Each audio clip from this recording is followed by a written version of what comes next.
Bismillahirrahmanirrahim. Bismillahirrahmanirrahim. Assalamualaikum warahmatullahi wabarakatuh.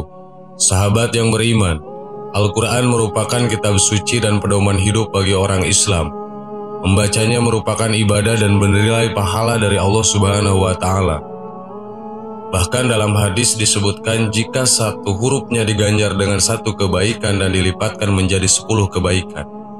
Tidak salah jika salah satu ibadah paling agung adalah membaca Al-Quran. Itulah mengapa banyak sekali umat muslim yang berlomba-lomba membaca Al-Quran dan menghafalnya, bahkan menjadi kebiasaan yang tidak ingin ditinggalkan. Namun dengan banyak keutamaan tersebut, bukan berarti Al-Quran bisa dibaca sembarang waktu. Ada saat-saat terlarang Al-Quran tidak boleh dibaca. Kapan saja waktu tersebut, berikut ringkasannya. Waktu tersebut adalah ketika berada di lokasi permainan, hiburan, dan di perkumpulan orang-orang pandir, yakni orang-orang bodoh yang sok tahu dan bebal. Imam Al-Qurtubi berkata, jangan membaca Al-Quran di tempat-tempat permainan dan hiburan dan di perkumpulan orang-orang pandir. Tidakkah Anda perhatikan bahwa Allah menyebutkan sifat hamba-hambanya atau Ar-Rahman serta memuji mereka seperti dalam firman-Nya. Dan apabila mereka bertemu dengan orang-orang yang mengerjakan perbuatan-perbuatan yang tidak berfaedah, mereka berlalu dan menjaga kehormatan dirinya. Quran Surat Al-Furqan ayat 72. Kita memang sangat dianjurkan untuk membaca Al-Quran, namun harus memahami waktu terbaik untuk membacanya. Sementara ketika berada di jalan raya atau kendaraan umum, maka membaca Al-Quran diperbolehkan.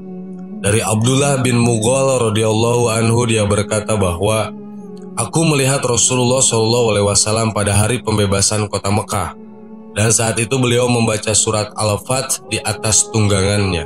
Hadis riwayat Bukhari. Sementara itu membaca Al-Quran yang paling baik adalah di dalam sholat. Menurut mazhab Asy-Syafi'i dan lainnya bahwa berdiri lama dalam sholat lebih baik daripada sujud yang lama. Sementara pembaca Al-Quran di luar sholat, maka yang paling utama adalah pada waktu malam dan dalam separuh terakhir dari waktu malam lebih baik daripada separuh pertama. Membacanya di antara maghrib dan isya disukai. Sementara pembacaan pada waktu siang, maka yang paling utama adalah setelah sholat subuh. Waktu utama membaca Al-Quran lainnya adalah setelah subuh. Bahkan Rasulullah SAW pernah mendoakan keberkahan pada waktu pagi untuk umatnya. Ya Allah, berkahilah umatku pada waktu paginya. Hadis riwayat Tirmizi. Sahabat yang beriman, itulah waktu yang kita tidak diperbolehkan membaca Al-Quran. Semoga bermanfaat. Amin. Wallahu a'lam. Wassalamualaikum warahmatullahi wabarakatuh.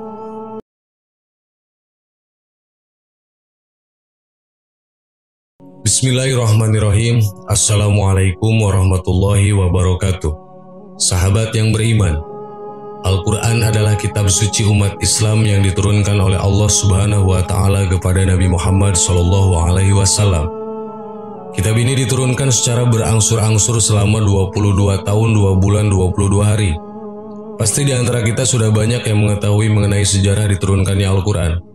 Namun apakah kita sudah mengetahui siapa yang pertama kali membaca Al-Quran di dunia ini? Di dalam Al-Quran telah dijelaskan bahwa Al-Quran merupakan wahyu yang diberikan kepada Nabi Muhammad untuk disampaikan kepada umatnya. Hal tersebut karena di dalamnya berisi ajaran-ajaran Islam, agar umatnya menjadikan Al-Quran sebagai pedoman untuk menjalani kehidupan. Untuk itulah Nabi Muhammad SAW melakukan khutbah di sejumlah negara untuk mengamalkan segala ajaran Islam, seperti yang tertuang dalam Al-Quran kepada pengikutnya. Nabi Muhammad SAW bertemu untuk pertama kalinya dengan seorang pria yang bernama Abdullah ibnu Mas'ud. Pada saat itu Abdullah ibnu Mas'ud adalah seorang peternak kambing yang merasa bahwa dirinya telah mendapatkan mukjizat karena dapat berjumpa dengan Nabi Muhammad SAW. Pada saat itu Nabi Muhammad SAW ingin memperlihatkan apabila mukjizat Allah itu benar nyata. Dirinya berusaha untuk membuat air susu kambing milik Abdullah ibnu Mas'ud itu mengalir deras. Nabi Muhammad SAW mengusapkan tangannya di kantung susu kambing milik ibnu Mas'ud. Tidak lama setelahnya kambing tersebut mengeluarkan air susu dengan sangat deras. Hal tersebut dilihat langsung oleh ibnu Mas'ud. Kejadian itulah yang membuat dirinya kemudian lebih menyimpan kepercayaan kepada Islam. Untuk membuktikan apabila dirinya benar-benar pengikut Nabi Muhammad, dia pun langsung melafalkan ayat suci Al-Quran di hadapan kaum Quraisy. Abdullah ibnu Mas'ud inilah yang menjadi orang pertama kali membaca Al-Quran di dunia. Ia melantunkan beberapa ayat suci Al-Quran dengan penuh hikmat, tepatnya waktu duha. Saat itu Abdullah ibnu Mas'ud bersikeras mengaku bahwa dirinya adalah pengikut agama Islam. Ia juga membacakan ayat suci Al-Quran surah Ar-Rahman ayat 1-5. Setelah membaca Al-Quran itu, Abdullah ibnu Mas'ud menjadi sasaran amukan kaum Quraisy. Hal tersebut dikarenakan kaum Quraisy adalah kaum yang paling membenci Islam. Abdullah ibnu Mas'ud dipukuli hingga babak belur oleh kaum Quraisy karena merasa terganggu atas lantunan ayat suci Al-Quran yang dibaca dengan begitu keras. Akan tetapi perlakuan kasar tersebut tidak membuat Abdullah bin Mas'ud jerak. Itu dibuktikan dengan keesokan harinya ia kembali mengamalkan ajaran agama Islam kepada para sahabat yang ada di Mekah. Abdullah ibnu Mas'ud meminta bantuan kepada para umat yang ada di sana untuk membantunya mengajari serta memperkenalkan bacaan Al-Quran. Nabi Muhammad SAW dengan senang hati langsung mengajari Abdullah ibnu Mas'ud untuk bisa fasih dalam membaca Al-Quran. Pada saat itu, Abdullah ibnu Mas'ud mengaku bahwa dirinya sudah berhasil menghafal 70 surah yang diucapkan oleh Nabi Muhammad SAW. Bahkan Abdullah ibnu Mas'ud juga diberi pesan agar terus rajin membaca Al-Quran oleh Rasulullah SAW. Barang siapa senang membaca Al-Quran dengan benar, sebagaimana ketika diturunkan hendaklah ia mendengar bacaan Imam Ibnu Ummu Ad adalah Abdullah ibnu Mas'ud. Pada akhirnya Rasulullah percaya bahwa Abdullah ibnu Mas'ud adalah orang yang benar-benar tulus yang ingin membaca Al-Quran.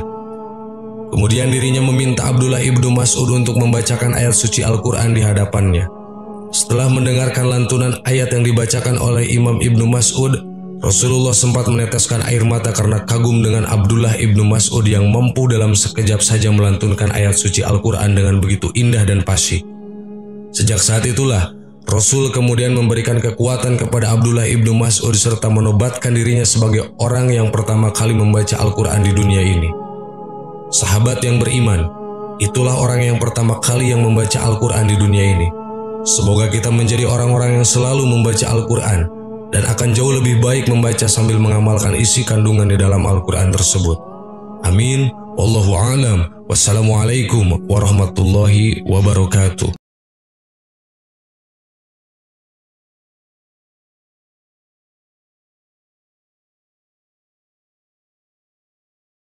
Subhanallah walhamdulillah wa la ilaha illallah wallahu akbar. Subhanallah.